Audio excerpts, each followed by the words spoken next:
Hi friends, కిఫెన్ ప్రాపర్టీస్కి స్వాగతం. ఈరోజు మన ముందుకి ఓపెన్ ప్లాట్ ఫర్ సేల్కి వచ్చిందండి. ఇది వచ్చేసి ఈస్ట్ ఫేస్లో ఉంటుంది. ముందుగా ఎవరైతే మన కిఫెన్ ప్రాపర్టీస్ ఛానల్ని సబ్స్క్రైబ్ చేసుకునే వాళ్ళు ఉంటే సబ్స్క్రైబ్ చేసుకోండి. మరిన్ని ప్రాపర్టీస్ కోసం మన ఛానల్కి వెళ్ళి చూడండి. రీజనబుల్ రేట్స్లో open plots and independent properties ఉంటాయండి. మన ఛానల్ని సపోర్ట్ చేయండి, సబ్స్క్రైబ్ చేసుకోండి.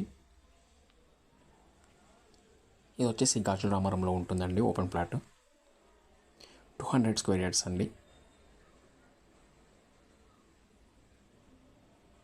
30 ఫీట్ రోడ్ ఉంటుంది. ప్రైస్ వచ్చేసి 62,000 చెప్తున్నారండి. స్లైట్లీ నెగోషియబుల్ ఉంటుంది. పర్ స్క్వేర్ యార్డ్కి 62,000 చెప్తున్నారు. ఈస్ట్ ఫేస్లో ఉంటుందండి. ఇది వచ్చేసి మరిన్ని డీటెయిల్స్ కోసం ఫుల్ వీడియో ఉంటుందండి మన ఛానల్లో. ఆ వీడియోని చూడండి. Thank you friends, bye. మన కిఫెన్ ప్రాపర్టీ ఛానల్ని సబ్స్క్రైబ్ చేసుకోండి ఫ్రెండ్స్.